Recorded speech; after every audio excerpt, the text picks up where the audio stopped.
Hola, buenas tardes. Yo soy Damián Borenstein, voy a estar dando la charla junto a Germán Oliveto. Germán es sociólogo e investigador, director de área de investigación para opinión pública y desarrollo social en la consultora Mori. Vamos a estar dando la charla orientada a los fundamentos teóricos necesarios para tener resultados exitosos en las encuestas por IBR. Yo me dedico personalmente hace 20 años al área de la opinión pública. Hace 5 años que nos dedicamos y hacemos encuestas por IBR. Nos interesa mostrarle que atrás de esto hay un negocio bastante interesante. Supongo que la mayoría del público presente está orientado a las soluciones IT.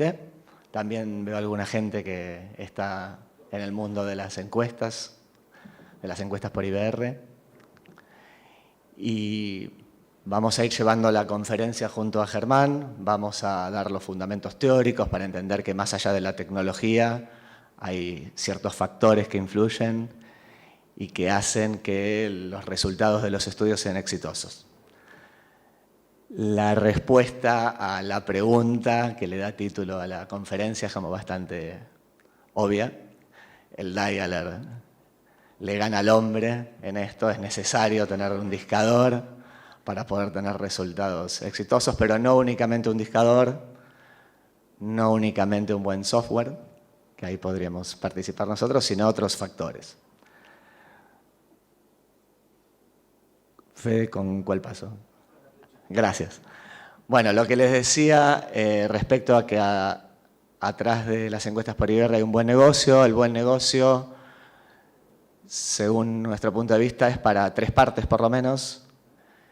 La parte del consultor, del investigador, el que vende los resultados de la encuesta.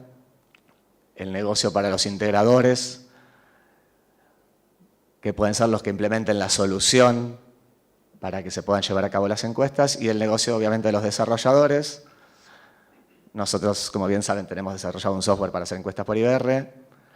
En la conferencia vamos a mostrar algunas capturas de imágenes, vamos a hacer inclusive algún test en vivo para que ustedes entiendan el tema de las encuestas, el que quizá no esté tan familiarizado. Y desde ya que si alguno quiere tener alguna información adicional, después se acerca al stand y se la brindamos sin ningún problema. En el mundo de las encuestas o de las encuestas por IBR, principalmente se dividen lo que son encuestas de satisfacción, encuestas de opinión pública. En esta charla nos vamos a orientar más a las encuestas de opinión pública, simplemente porque tuvimos que decidir una temática para llevar la charla un poquito mejor. Y este slide lo que muestra son el costo en telefonía promedio y aproximado de encuestas en diferentes países de Latinoamérica. Sabemos que hay público presente de diferentes países, con lo cual hay algunos países que marcamos en negrita, donde la telefonía es un poquito más cara. E insisto, estos son costos promedios para un cuestionario de 15 a 20 preguntas. Pero hay países donde el costo de la encuesta es muy barato, y lo que nos permite la encuesta por IBR, y por eso se adapta tan bien a lo que es opinión pública, es, dependiendo de la cantidad de líneas de teléfono con la que yo trabaje, tener resultados muy rápidos. Cualquier tema de coyuntura se puede evaluar en el día, tener resultados en el día, lo cual, acá tenemos gente presente que se dedica en varios países de Latinoamérica a este negocio, permite tener resultados instantáneos, lo cual a los políticos para definir estrategias de campaña o acciones o discursos les es muy útil. Bueno, acá lo que les quería resumir es un poco lo que les comentaba al principio. Los 5 factores que a nuestro criterio tienen mayor preponderancia para tener buenos resultados en cualquier estudio o cualquier investigación que se quiera hacer. Lo primero, como dice el slide, es confeccionar una buena muestra, decidir a quiénes vamos a llamar por teléfono. No es una cuestión de subir la guía de teléfonos y llamar a todos los hogares o llamar a todos los celulares o a quien sea, sino que hay ciertos factores, que Germán se los va a explicar en un momento, que tienen o que influyen en que tengamos buenos resultados con el estudio.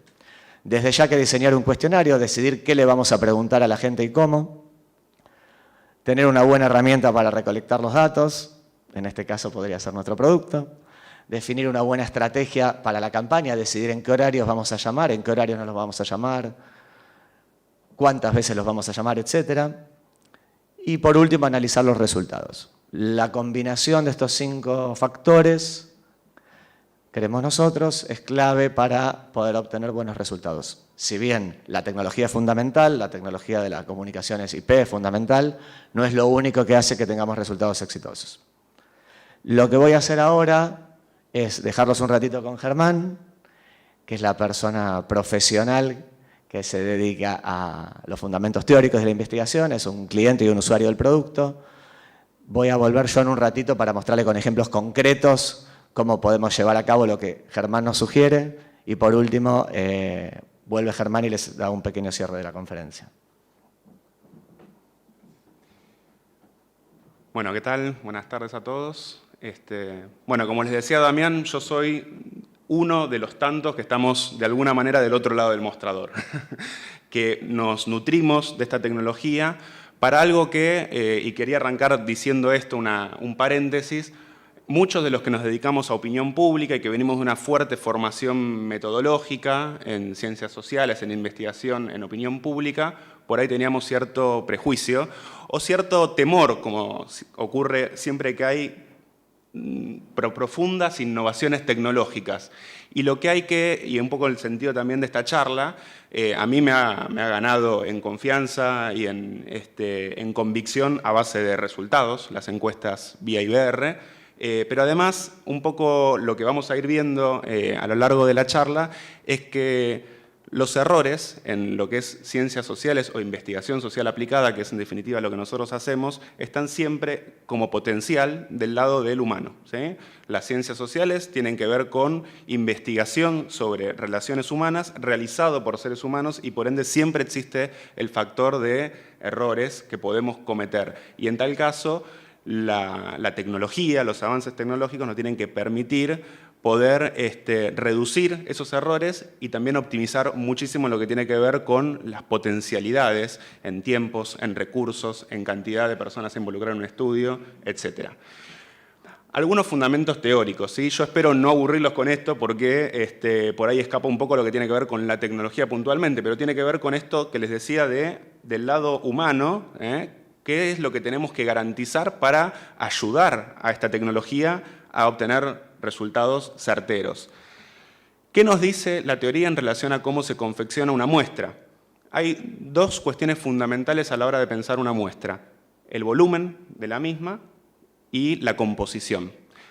En relación al volumen, escaparía un poco a los objetivos de esta charla, entrar en la forma de definición, tiene que ver con una fórmula estadística en la cual se sopesa el universo que yo quiero representar, supongamos el caso, si queremos hacer una encuesta de opinión pública a nivel de toda la Argentina, los 40 millones de argentinos, de habitantes de la República Argentina, la muestra con la que quiero o puedo trabajar, que es lo que tengo que definir, cuántos voy a seleccionar y el margen de error que estoy dispuesto a tener, ¿sí? Ustedes saben que, salvo en un censo, que es donde vamos a encuestar a todos los habitantes de la población objetivo del universo de estudio, en cualquier muestreo hay un margen de error aceptado. Por lo general, el margen de error aceptado internacionalmente oscila entre 3 y 5 puntos, ¿sí? Por lo cual, para una encuesta representativa de 40 millones de habitantes, para poner un ejemplo, el volumen habitualmente es entre 1.000 y 1.200 casos.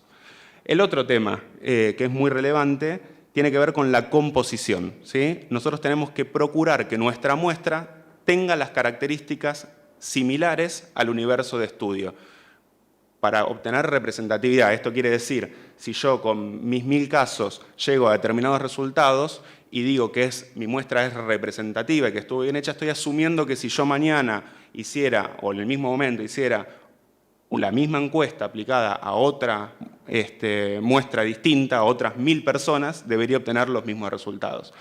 Para esto, ¿qué datos de la composición? ¿No? Porque lógicamente la composición de una población es muy variada, digamos. Lo que nos importan son fundamentalmente, aquellos temas, aquellos factores que pensamos puede tener incidencia en la interpretación de los resultados. Es decir, no vamos a tratar de tener la misma cantidad de zurdos, de personas que escriben con la mano izquierda, que de diestros, porque por lo general asumimos que en una encuesta de opinión pública esto no es relevante. qué tipo de cuestiones suelen incidir en la opinión pública y por ende tenemos que nosotros tratar de controlar que nuestra muestra sea parecida a nuestro universo de estudio. El sexo, ¿sí? Hombre, mujer, la edad, el estrato poblacional. Hay profundas diferencias en opinión pública entre las personas que viven en pueblos de menos de 2.000 habitantes que en las grandes ciudades. Esto es bien conocido. La ubicación geográfica también varía mucho. La educación, ¿sí? Bien, el otro punto importante, una vez que tenemos acuerdo sobre esta cuestión, es de dónde obtener esos datos. Y esto es un tema bien sensible porque no siempre estos datos son disponibles fácilmente. Por lo general, la fuente confiable de la cual podemos obtener estos datos tiene que ser un censo o algo, o algún tipo de estadística pública, digamos, que tenga el mismo nivel de seriedad. Cuando no es disponible desde una estadística pública, tiene que ser alguna institución que nos garantice que se ha obtenido información relevante, digamos, y fiable de la población en estudio, ¿sí? Acá yo les ponía algunos ejemplos, simplemente para que lo vean, de nosotros primero, por ejemplo, para estratificar una muestra en opinión pública, vemos un ejemplo de cómo segmentamos la población entre aquellos que viven en más de 1 millón de habitantes, en ciudades de más de 1 millón de habitantes, aquellos que viven en ciudades de entre 500.000 y 1 millón de habitantes, y así sucesivamente. Acá ven un ejemplo de 6 estratos. Vemos el peso proporcional que tiene en la población argentina y en función de eso asignamos la cantidad de casos que vamos a hacer a cada uno de estos estratos. La otra vía para garantizar representatividad cuando no se puede cuotificar es garantizar la aleatoriedad, ¿sí? Porque nosotros una vez que establecemos, por ejemplo, las ciudades y por ahí podemos definir cuotas de sexo y edad o no, o por ahí podemos definir cuotas. Para un caso de un estudio telefónico podemos definir cuotas sobre a qué localidades, a qué ciudades vamos a llamar, pero supongamos que no podemos garantizar cuotas del nivel educativo, por poner un ejemplo. El principio de aleatoriedad de la persona seleccionada para responder la encuesta es el otro principio que nos garantiza la representatividad de la muestra, ¿ok?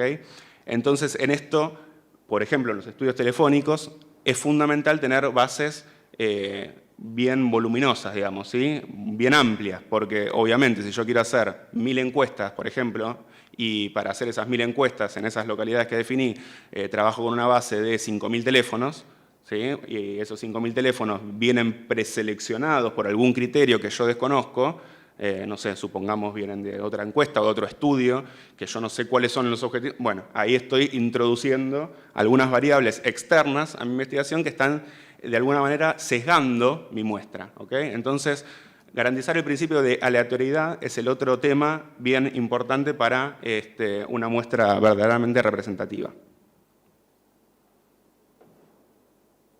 Bien, entrando ya, saliendo del tema muestra y entrando en otro aspecto importante que es la confección del cuestionario. Yo acá voy a señalar algunas cuestiones genéricas y Damián después va a contar más específicamente en la práctica, digamos, qué cuestiones se llevan adelante en la confección del cuestionario, en la programación del cuestionario por IBR.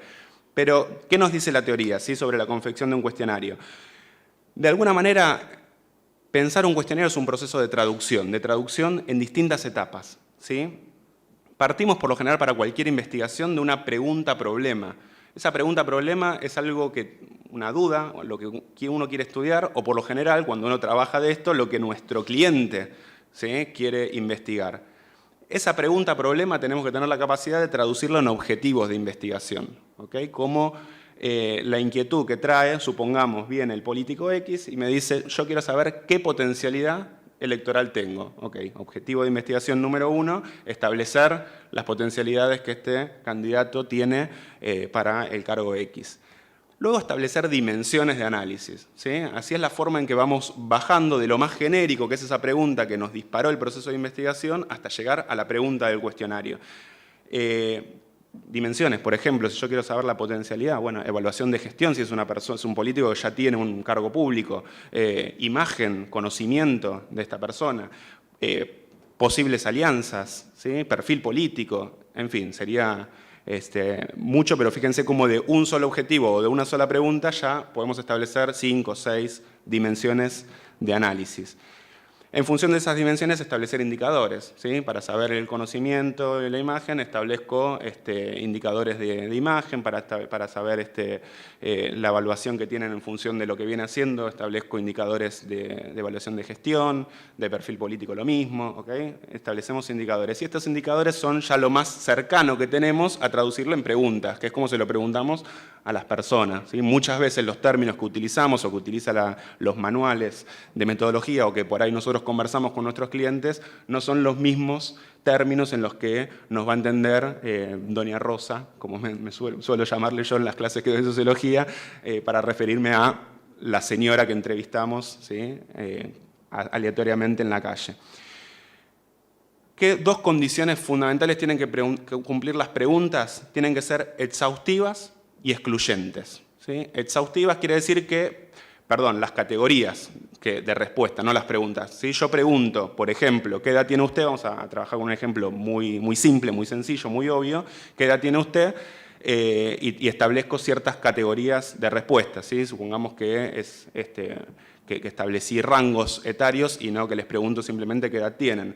En este ejemplo bien básico, podemos ver cómo una pregunta con categorías no exhaustivas, ¿sí? Nos dejan afuera determinadas edades que no están contempladas. Por ejemplo, ahí en el rango ponemos código 1 si es menor de 16 años, código 2 si es de 18 a 29, y lo mismo nos salteamos ahí una franja etaria de 65 a 70 años. Esto parece una pavada, lo es ciertamente, el ejemplo es muy pavo, esto no ocurre como error, pero sí imagínense que este tipo de errores los podemos cometer cuando pensamos, por ejemplo, para preguntar sobre los principales problemas del país, temas que se nos escapan, respuestas que no terminan de encajar en ninguna de las opciones de respuesta. Y estos son problemas bien importantes porque frente a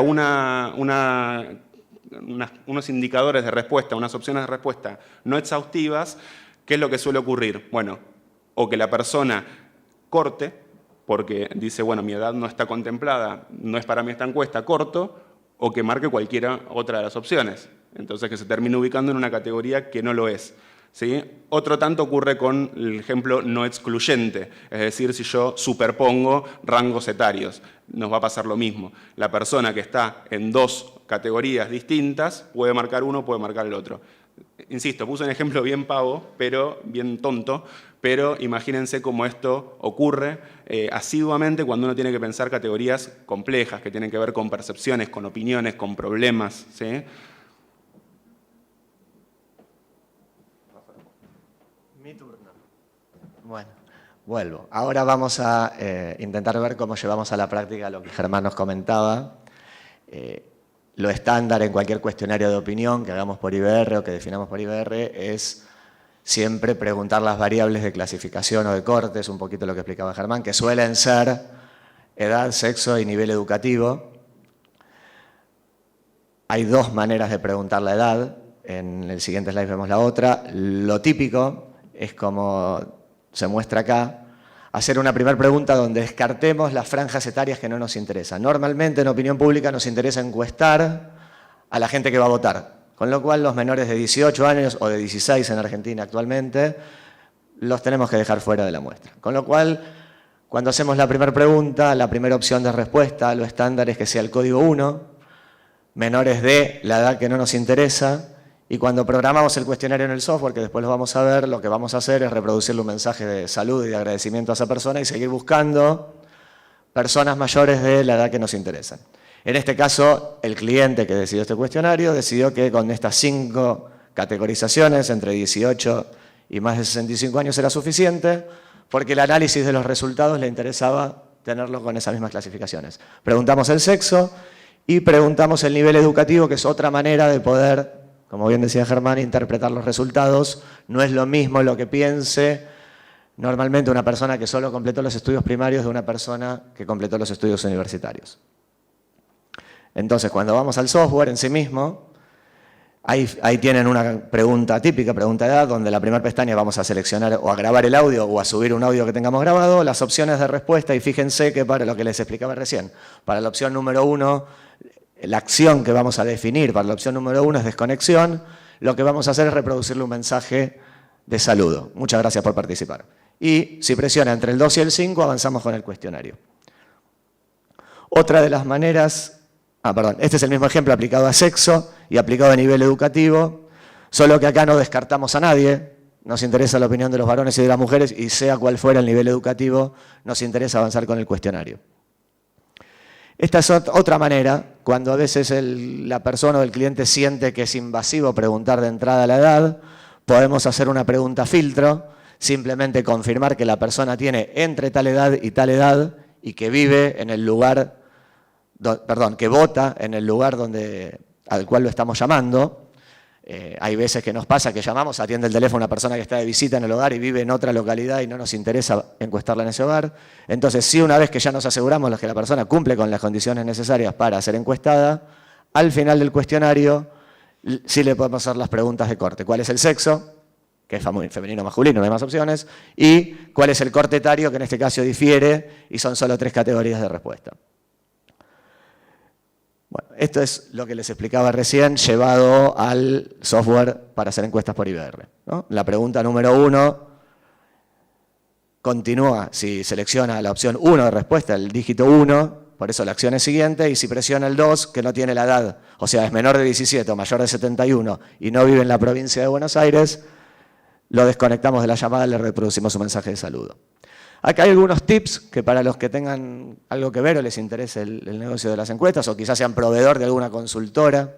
Ayer estuvimos charlando con alguna gente que tienen clientes en México de consultoras de opinión pública, que son interesantes para, por lo menos en lo que recolectamos nosotros en 5 años de experiencia en encuestas por IBR, para poder tener resultados exitosos. Entonces, como dice el título, dar opción a volver a escuchar el listado cuando las opciones de respuesta son extensas. Entonces, ya le preanticipamos o le anticipamos a la persona en el mismo enunciado de la pregunta que al final de la lectura de las opciones va a tener una opción para volver a escucharlas. Cuando nosotros le damos muchas opciones de lectura, muchas opciones de respuesta a una persona, es habitual que cuando llegue a la opción 8 o 9, si quería presionar el 1 o el 2 porque pensaba votar por Sergio Massa o por Margarita Stolbizer, no esté seguro si Massa era el 1 y Stolbizer el 2 o viceversa. Entonces es importante, cuando tenemos muchas opciones de respuesta, permitirle a la persona volver a escucharla si tiene alguna duda para poder apretar la respuesta correcta. Llevado a la práctica, lo que hacemos acá, ¿dónde está el 0? Fíjense que a la derecha, esta nueva versión del software, estaba pensando en la versión anterior, permite, mediante un botón switch, on-off, que la persona, presionando el 0, que es el dígito que siempre queda reservado, vuelva a escuchar el audio nuevamente. Entonces tenemos las 9 opciones de respuesta, que eran las que están ahí listadas, y switchando, como indica el gráfico, sobre la derecha el botón en on, automáticamente si la persona presiona el 0, le va a repetir. Por eso es importante que en el audio que grabamos para que escuche la persona, le digamos, si usted quiere volver a escuchar el listado, presione el 0. Otro tip importante que tiene que ver con resultados exitosos en la opinión pública, en las encuestas para opinión pública, es anticipar las opciones de respuesta en el enunciado de la pregunta. Hay 2 ejemplos donde fíjense que antes de leer las opciones se los anticipamos en el mismo enunciado. Entonces, ¿cuál es hoy su sentimiento en relación a la situación del país? Optimismo, angustia, decepción, esperanza, enojo o incertidumbre. Pulse 1 si es optimismo, pulse 2 si es angustia. La persona, al escuchar el enunciado, ya tiene en la mente las opciones que le vamos a estar leyendo luego. Entonces eso le permite elegir con mayor certeza lo que quiere responder. Acá tenemos una limitación del IBR. El IBR, como a diferencia de otras metodologías para realizar encuestas, no permite elegir más de una respuesta en una misma pregunta. En este ejemplo, si yo tuviera un encuestador telefónico, un operador, y le quisiera preguntar los 3 atributos principales, el encuestador podría anotar los 3 atributos, sería fácil. En el IBR uno no puede anotar 3 respuestas en una misma pregunta. Entonces lo que hacemos es generar 3 preguntas diferentes, en este caso la 1, la 2 y la 3, y por ejemplo, poner, si fuese necesario, alguna condición para que solo respondan una pregunta a los que dijeron o los que respondieron X en la anterior. En este caso, fíjense que la pregunta la dividimos en 3. Es la misma pregunta si tuviera que elegir un solo atributo, cuál otro de estos atributos, y repetimos la misma lista, y cuál otro elegiría en tercer lugar. Entonces, con esto tenemos las 3 respuestas que nos interesan a una misma pregunta. Bueno, Esto es un poquito lo que les explicaba en la pregunta anterior. Es un caso típico de encuesta de lo que sucede cuando hacemos encuestas de opinión. Mucha gente no tiene decidida su intención de voto. Entonces, cuando le preguntamos si sabe a qué candidato va a votar, mucha gente no lo sabe. ¿Sí? De hecho, cada vez es más frecuente que la gente decida el candidato un día antes de las elecciones, 2 días antes de las elecciones. La gente, por lo menos en Argentina, tiene una opción, una elección de su voto muy volátil. Entonces, esto es muy frecuente. No conozco exactamente la realidad de otros países, supongo que no debe diferir mucho. Lo que le hacemos es repreguntar a la gente que aún no decidió su opción de voto a cuál votaría con mayor probabilidad. Generamos 2 preguntas donde leemos la lista y después a los que no saben, mediante una condición que permite el software, ahora lo vamos a ver, le hacemos la repregunta. Solo a los que no lo tienen decidido, a los que nos respondieron cualquiera de las primeras 7 opciones de respuesta, no le hacemos la pregunta 16 en este caso. Acá, fíjense lo que permite el software, justamente tiene una sección, la definición de cada pregunta, aparte de subir el audio, aparte de definir las opciones de respuesta, mediante la cual definimos las condiciones que debe cumplir esa pregunta para ser reproducida. En este caso, decimos que la pregunta 16 solo se les va a reproducir a quienes en la pregunta número 15 respondieron 1. Bueno, era 8 el código correcto, ¿no? O sea, los que no tenían decidido su voto, le vamos a hacer esta pregunta. El software permite generar condiciones mucho más complejas que esta. Este es un ejemplo claro y sencillo. Podríamos combinar condiciones, generar condiciones más complejas con operadores igual, menor, diferente, etc. Bueno, acá hay otro tip, otro secretito para generar evaluación de candidatos que es importante. Normalmente pasa que hay candidatos más conocidos, menos conocidos. También hay candidatos que creen que son más conocidos y no son tan conocidos. Pero normalmente cuando el candidato que vamos a evaluar es conocido, que es el ejemplo de la derecha, podemos poner la opción, si la gente quiere decir que no lo conoce, dentro de las opciones de respuesta de la misma pregunta. Porque el resultado que vamos a tener es marginal. Muy poquita gente hoy no conoce al Papa Francisco, no conoce a Mauricio Macri, no conoce a María Eugenia Vidal, como es el ejemplo. Si la persona que vamos a evaluar quizá no fuera un personaje tan conocido y el índice de respuesta o de desconocimiento fuese más elevado, lo recomendable es dividir en 2 preguntas. Primero preguntar si conoce o no conoce al candidato, como para centrarlo en esa pregunta, y después si a los que lo conocen le preguntamos la evaluación. Si algo no se llega a comprender o algo, me preguntan, no hay problema. Bueno, acá hay otro secretito que lo podemos solucionar cuando grabamos audios con voz humana, quizá no tanto cuando generamos audios con text-to-speech, que es enfatizar los conceptos de la pregunta que queremos resaltar o destacar.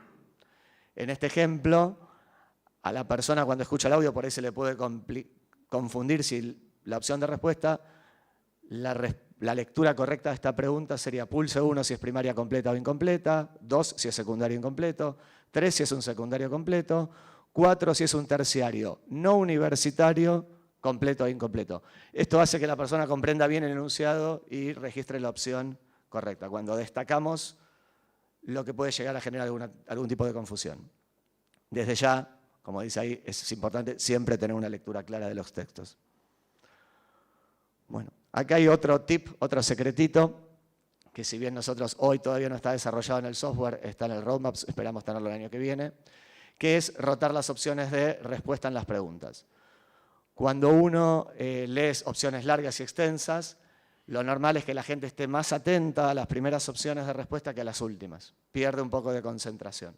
Con lo cual, lo que indica la metodología, que después si sobra tiempo Germán le va a explicar, es que no leamos siempre las opciones de respuesta en el mismo orden. Eso genera aleatoriedad en la lectura, con lo cual la gente va leyendo las mismas opciones, pero en diferente orden, y no pierde foco en las opciones que se escuchan al final.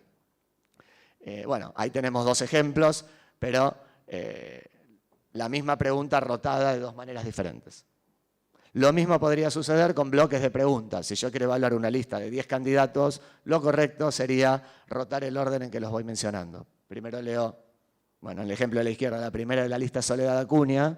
En el ejemplo de la derecha, la última Soledad Acuña. Lo que hacemos normalmente para solucionar esta situación es generar 2 versiones de cuestionario, cada una rotada de diferente manera.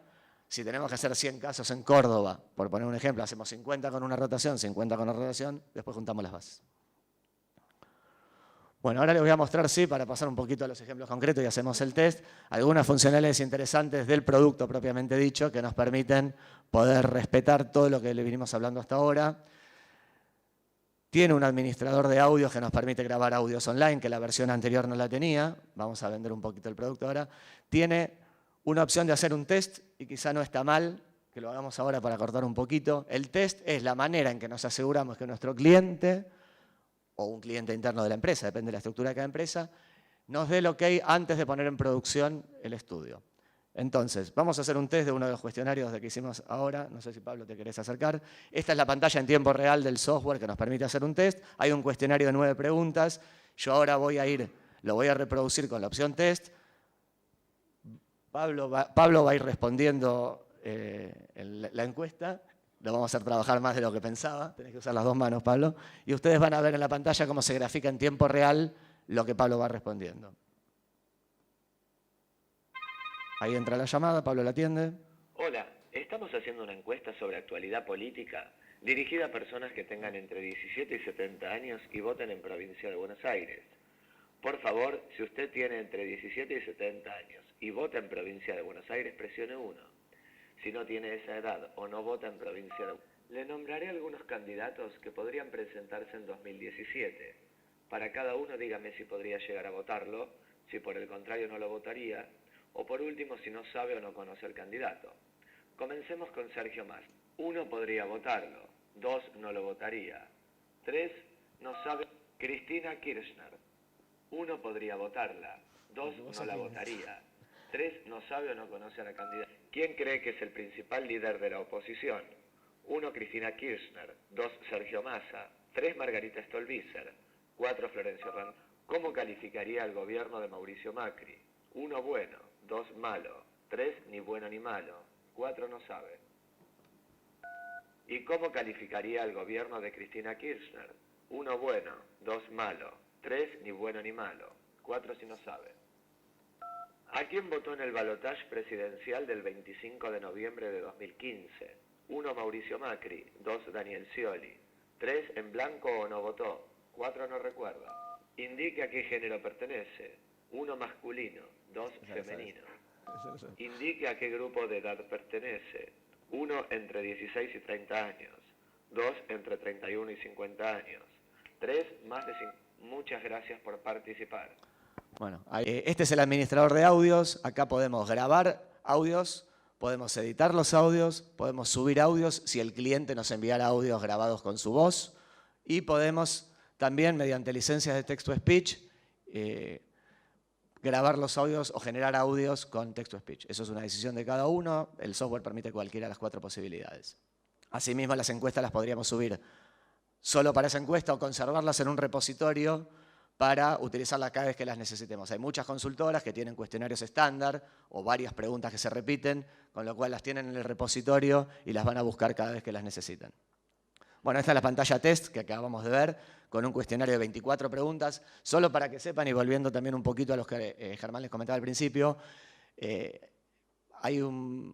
teníamos un poquito de miedito de cómo la gente respondería al IBR. Nosotros estamos haciendo cuestionarios en Argentina de hasta 43 preguntas, que son casi 10 minutos de cuestionario, y la gente los responde. Estamos sorprendidos, con lo cual ahí hay un ejemplo de un cuestionario de 24, pero es algo estándar, o sea, un cuestionario de 20 y pico de preguntas. Bueno, acá tenemos la pantalla de reportería, como nosotros podemos ver en tiempo real. Inclusive le podemos dar acceso, como la solución es multitenant, podríamos tener varios clientes dentro de la misma solución, a cada uno le damos acceso a sus propias campañas. Entonces nosotros, obviamente, como administradores podemos ver todos los resultados de todas las campañas, pero cada cliente puede ingresar y ver en tiempo real, cosa que a los clientes les encanta, y muchas veces lo piden, ver cómo van dando las mediciones en el mismo momento, Marcelo se ríe, en el mismo momento en que se están realizando. Entonces acá tenemos cada pregunta, las opciones de respuesta que definimos para esa pregunta, esto de hecho es el cuestionario que acabamos de escuchar, y los dígitos o las respuestas en cantidades absolutas y en porcentajes. Acá podemos aplicar filtros para ver solo los casos completos, o sea, los que llegaron hasta el final. También podemos ver los incompletos, los que abandonaron, etcétera, etcétera. Bueno, esto es lo que le decía. Podríamos ver, esto pasa mucho también. El cliente quiere hacer 40 casos en una localidad donde hay solo 3.000 teléfonos. con un cuestionario de 35 preguntas donde la tasa de abandono es un poquito más alta que con un cuestionario de 10. Estamos hasta acá, no llegamos. Completamos, queríamos tener 30 casos, completamos 24. Bueno, déjame ver cuántos completaron hasta la pregunta 20. Ay, mira, ahí tenemos otros 7 u 8, pero abandonan la 20. Bueno, listo, cerramos 6. Entonces, una utilidad que no la tenía la versión anterior, que en función de la demanda de los clientes se la fuimos agregando, pero eso en función de situaciones que se suelen presentar en la práctica diaria de las encuestas por IBR. Bueno, acá hay algunos ítems interesantes que tienen que ver con los que yo le contaba anteriormente, que tienen que ver con la estadística en Argentina de lo que son encuestas por IBR. Aproximadamente 1 de cada 30 personas que atienden el teléfono termina la encuesta, completan la encuesta. Un cuestionario estándar de 15 a 20 preguntas. No siempre es exacto, pero puede estar en 25, en 35, pero el promedio es 30. Y normalmente hay otras 20 llamadas que son contestadores, que son faxes, que son preatendedores, etc. Esto en teléfonos de hogares, ¿sí? Entonces, es muy importante cuando generamos la base de teléfonos, que es otro, o cuando definimos la campaña, otro de los tips que nombramos en el primer slide, que son importantes para tener éxito en las encuestas telefónicas, randomizar, asegurarnos la aleatoriedad de los teléfonos que vamos a llamar, definir cuántos registros vamos a subir a cada campaña simplemente para no cargar la base de datos del software sin intención. Si queremos hacer 50 encuestas, con subir 5.000 registros va a ser suficiente de esa localidad. No hace falta subir 80.000 si nosotros queremos lograr 50. Lo único que vamos a lograr es cargar el software o el MySQL. Bueno, definir en dónde queremos encuestar, justamente si queremos X cantidad de casos en cada localidad. Y bueno, obviamente, para ustedes que son los que entienden de telefonía, que el formato del teléfono sea correcto, que el dial plan coincida, etc. Y sí, lo que tiene nuestro software, que el que quiera después se lo mostramos en detalle, son definir plantillas de horario, o sea, en qué días voy a llamar, en qué franjas horarias de cada día de la semana voy a llamar a los entrevistados. Puedo definir más de una franja horaria para cada día, de manera de, por ejemplo, no molestar cuando la gente duerme la siesta en algunas localidades del interior. Definir qué causas de desconexión, ocupados, contestadores, no contesta, fuera de servicio, congestión, etcétera, voy a rellamar cuántas veces y con qué intervalo de tiempo.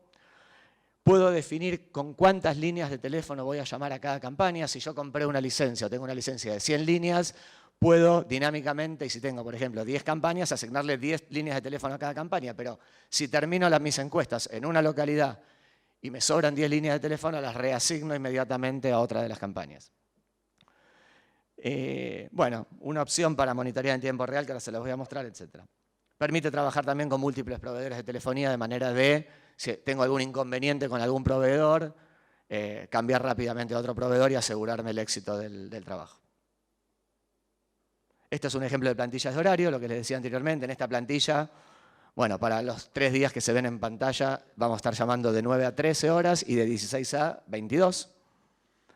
Este es un ejemplo de una plantilla de causas de desconexión, donde definimos todas las causas con la misma cantidad de veces, 5, y con el mismo intervalo de tiempo, 10 minutos, pero cada causa la podemos modificar y a cada campaña se le puede asignar una plantilla. Si yo quiero llamar con una plantilla a una localidad y con otra a otra, no hay ningún inconveniente. Sucede, no está acá la gente de iPlan, o no los veo, estuvieron ayer, pero que hay algunos proveedores de telefonía donde tienen precios muy baratos, muy competitivos, pero con limitada cantidad de canales. Entonces yo quiero hacer encuestas en Escobar y por ahí no tengo canales suficientes. Entonces en ese momento yo puedo elegir en salir a Escobar con otro proveedor. O esperar a tener más canales libres, ¿no? Bueno, esto es una utilidad que le agregamos a esta versión, muy interesante, donde en tiempo real podemos ver para cada campaña, esta es una campaña en Provincia de Buenos Aires, 3 relojes en tiempo real. El primero me va a mostrar cuántos canales yo le asigné a esa campaña del total que tiene licenciados mi organización y cuántos están en uso en ese momento. El segundo reloj me muestra cuántos registros le subí a esa campaña y cuántos voy llamando, cuántos voy usando.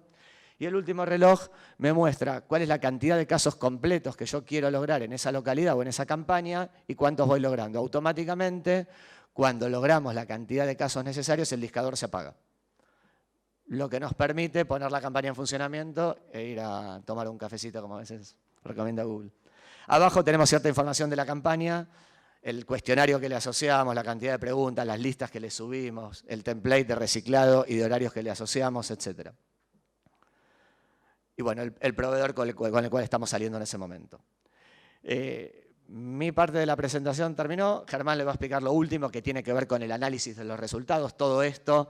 En todo esto la tecnología es fundamental, así como también es fundamental el fundamento teórico. Entonces Germán ahora les va a explicar cómo se analizan los resultados y después terminamos. Gracias.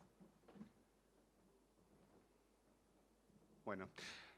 Es divertido porque esto es lo que sucede realmente con las encuestas, ¿no? Con cualquier estudio que realizamos, pasarnos la pelota permanentemente. Uno como consultor se reúne con el cliente, define los objetivos del estudio, las preguntas en rasgos generales, las dimensiones, etcétera, la muestra y después le pasamos la pelota y vuelve finalmente, ¿no? Vuelve para este lado. Antes de pasar al análisis, tenemos que proceder en una corrección de la muestra. ¿Esto qué tiene que ver? Bueno, hablábamos al principio de cómo se confecciona una muestra. No todos los parámetros, o no todos los parámetros que pensamos que pueden incidir en los resultados los podemos controlar, ¿sí? Además por limitaciones que pueda tener la tecnología, porque es muy costoso y muy dificultoso a veces controlar todo, procurar que sea con los mismos parámetros de sexo, de edad, de nivel educativo. Por ejemplo, hay estudios que son los menos que pretenden cuotificar con nivel socioeconómico. Imagínense lo complicado que es establecer cuotas de nivel socioeconómico porque implicarían meter una batería de preguntas que constituyen el indicador del nivel socioeconómico al comienzo de la encuesta, ¿sí? Imagínense preguntándole a la señora que nos atendió el teléfono, de entrada preguntándole, bueno, de qué trabaja, qué se dedica, el principal sostén del hogar, cuánta gente vive. Es muy complejo. Entonces, hay elementos que, como decíamos, no podemos controlar con cuotas al comienzo de la encuesta. ¿Qué hacemos? Ponderamos, ¿sí? Con los mismos criterios que habíamos hablado para la confección de la muestra, estableciendo o teniendo datos, parámetros de fuentes confiables, como habíamos hablado para la confección de la muestra, establecemos una ponderación. La ponderación lo que hace es corregir nuestra muestra y darle el peso que cada segmento que por ahí salió desfasado en nuestra muestra tiene que tener, porque es el que tiene realmente en el universo en estudio, ¿sí? Acá yo pongo un ejemplo muy sencillo. Población argentina, son 51% mujeres, 49% hombres. Si hubiésemos obtenido en nuestra encuesta 650 mujeres y 350 hombres, más o menos esto es lo que ocurre. Las mujeres tienden a responder mucho más que los hombres. El porcentaje en nuestra muestra es 65-35, lo que hacemos es universo sobre muestra, nos establece el factor de ponderación, ¿sí? Y esto, introducido en la herramienta analítica que utilicemos, por lo general el SPSS o cualquier otro programa de procesamiento estadístico, nos permite que al analizar nuestros resultados tomen el peso que tiene el universo, es decir, el 51-49 y no con este desfasaje que nos quedó en nuestra muestra. Otro elemento que hacemos antes de pasar al análisis es el clean de la base de datos, ¿sí? Esto tiene que ver con chequeos de consistencia, de modo de detectar a tiempo posibles errores de diseño del cuestionario. Habíamos hablado al comienzo de que la tecnología funciona, la tecnología raramente se equivoca por lo general cuando hay errores humanos, ¿sí? Y en esto puede haber habido un error de diseño del cuestionario o de programación del cuestionario en el sistema. Entonces hacemos chequeos como cruzando la información, viendo aperturas de la información y demás. Y también se pueden detectar encuestas fraudulentas. El IBR tiene una gran ventaja en relación a otras metodologías, que es desaparece de alguna manera los elementos que tenían que ocupar el rol del supervisor, en el sentido de que no tenemos encuestadores que puedan alterar los resultados o que puedan leer las preguntas de distintas formas frente a un entrevistado o con diferentes énfasis, introducir sesgos, en definitiva, que pueden alterar los resultados que espontáneamente las personas tendrían. Pero sí tenemos un elemento que hay que mencionarlo, que es que no podemos estar seguros con qué nivel de conciencia, de compromiso, la persona que respondió marcó cada una de las respuestas, ¿sí? Entonces, algunos tips, algunos elementos que se suelen utilizar para hacer este control de chequeo de consistencia y clean de la base de datos tiene que ver con algunas verificaciones. Por ejemplo, si todas las respuestas de las encuestas tienen un código 1 o el código 2, tienen siempre el mismo código, ¿sí? Y en esto es importante también cuando pensemos que al diseñar la encuesta tratar de que sobre todo si es una encuesta larga, que no haya posibilidad de una encuesta lógica marcando todo 1, porque si no, no tendríamos forma de detectarlo. Entonces, si tenemos elementos que son evidentemente contradictorios, también podemos poner la misma pregunta al principio y al final, por ejemplo, la edad, preguntarla 2 veces y con un orden de escala inverso, en fin. Establecer distintos mecanismos que nos permitan identificar aquellos casos en que la persona solo quería decir, a ver de qué es la encuesta, pero marco todo 1, 1, 1, 1. Hay otras personas que no van a marcar todo 1, sino que van a marcar cualquier cosa. En una marco 1, en otra marco 3, en otra marco 5. ¿Esto es posible de detectar al 100%? No, pero con chequeos de consistencia de determinados datos podemos notarlo. Yo pongo ahí, no obstante es necesario ser precavidos en los chequeos de consistencias, utilizando solo para ello variables objetivas y no de percepción u opinión, ¿sí? No podemos asumir que la opinión pública es monocorde, coherente y libre de contradicciones. Y esto lo digo como recomendación, como opinión profesional, y es un debate, digamos. Hay otros consultores, otros profesionales que probablemente dirían, no, esto limpiémoslo porque va a hacer ruido. Alguien que dijo que aprueba la gestión de Macri, no puede decir que aprobaba la gestión de Cristina. Bueno, eso no es así, digamos. Más allá de tendencias, hay elementos que nos indican que la opinión pública muchas veces es contradictoria. Lo que sí podemos es visualizar cuando eso sucede en un gran volumen de casos y entonces poder estar más atentos, más receptivos a ver cuáles son las contradicciones que evidentemente son producto de este tipo de cuestiones y cuáles son elementos que tienen que ver con esto que mencionaba de que la opinión pública no es monolítica, no es homogénea, no es coherente en todas sus opiniones y acepciones. Esto lo quería mencionar porque muchas veces se decide limpiar a más no poder y a veces alteramos nosotros los resultados que no debiéramos hacer. Sí. Bien. Bien. Análisis. ¿Tengo como para ver un poquito de análisis? 5. Ok. Bien, vamos a verlo rapidito porque no es el objetivo central de la charla, pero bueno, también nos sirve, o les sirve a ustedes, aquel que esté pensando en desarrollar esto, que esté pensando en ofrecerlo y demás, ver rápidamente algunos elementos que tienen que ver con el análisis de los resultados. ¿Para qué nos sirve? ¿Sí? ¿Qué tipo de datos podemos obtener de encuestas de opinión pública por medio de este software? Bueno, por ejemplo, son solamente algunas herramientas de las más básicas en términos de análisis, porque sería interminable para una charla en sí misma, ¿sí? Pero, por ejemplo, fíjense qué sencillo, con cruzar evaluación general de gestión del presidente, en este caso Mauricio Macri, según edad. Es un estudio que se hizo este mismo año en la ciudad de Buenos Aires. Y fíjense cómo estos rangos que habíamos establecido etarios nos marcan que la edad condiciona fuertemente el nivel de aprobación que tiene el presidente Mauricio Macri. ¿Sí? Fíjense cómo entre el rango de mayor edad, de 70 y más, tiene un 69% de aprobación, mientras que en el segmento más joven, de 16 a 29 años, tiene solamente un 35%, y como esto es ascendente. ¿Sí? Otro elemento tiene que ver con construir clústeres, ¿sí? Clústeres analíticos, que tiene que ver con ya no segmentos que yo conozco previamente, como puede ser rangos etarios o género, ¿sí? Para analizar los resultados, sino en función de algunas mismas preguntas que sucedieron en el estudio, yo construir perfiles. En este caso, fíjense cómo en función de una serie de preguntas, una batería de preguntas que versa sobre la intervención o el rol del Estado en la economía, pudimos establecer un perfil más intervencionista y un perfil menos intervencionista. Bueno, esa pregunta cruzada con cuáles se consideran que son los principales problemas del país da grandes hallazgos, ¿sí? Por ejemplo, entre los no intervencionistas, entre los que piensan que el Estado en general no tiene que intervenir en la economía, tienden a privar elementos como corrupción, inseguridad, mientras que en aquellos que tienden a pensar que el Estado tiene que ser intervencionista, otro perfil, tienden a primar opiniones como la situación económica, la inflación y la desocupación. Y otro elemento que es importante es sugerir, procurar, hacer esto lo más sistemáticamente posible. Siempre, y esto es como un argumento hacia nuestros clientes, siempre poder ver tendencias, poder hacer análisis longitudinales, poder ver evoluciones a lo largo del tiempo nos permite un salto cualitativo muchísimo más importante en relación a analizar un dato en un momento, ¿sí? El proceso, el video, más que la foto. ¿ok?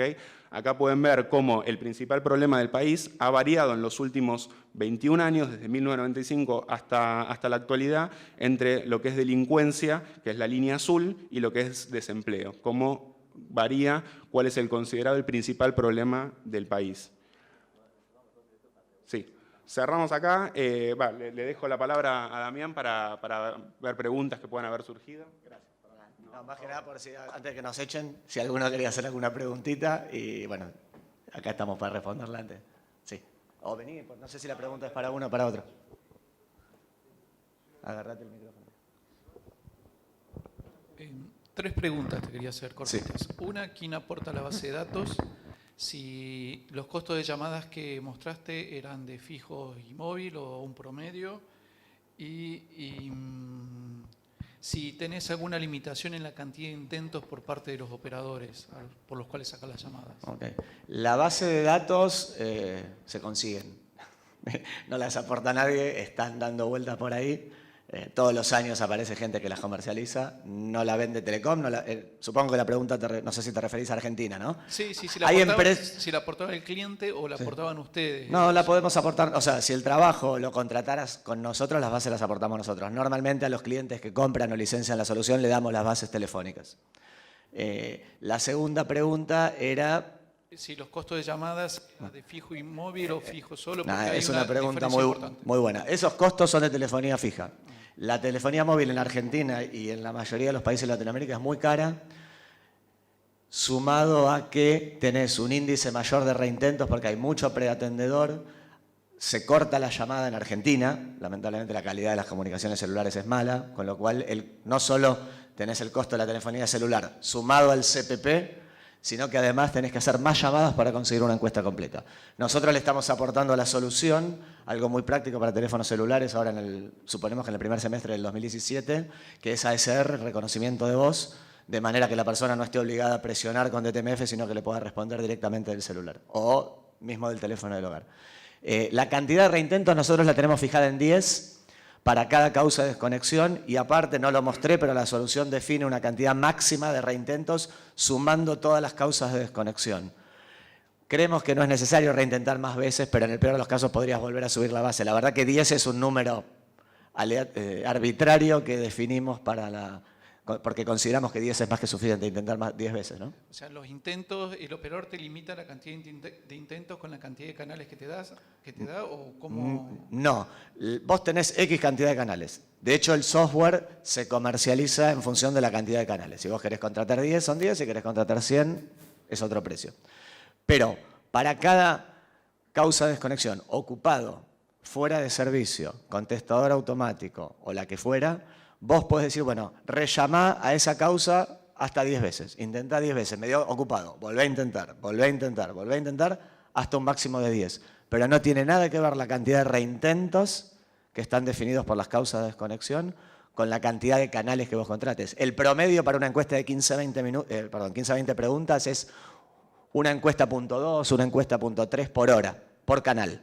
Si vos contratás 100 canales, estarías logrando 100 y pico de encuestas por hora. Si no llamás al mediodía, si llamás a la mañana, está bueno porque tenés más horas de producción, pero quizá la tasa de respuestas del femenino te aumenta un poco porque la mujer está más en el hogar que el hombre. Si llamás solo a la tarde, equiparás quizás hasta un 60 y 40, 60% femenino, 40 masculino, pero tenés menos horas de producción. Gracias. No, por favor, de nada.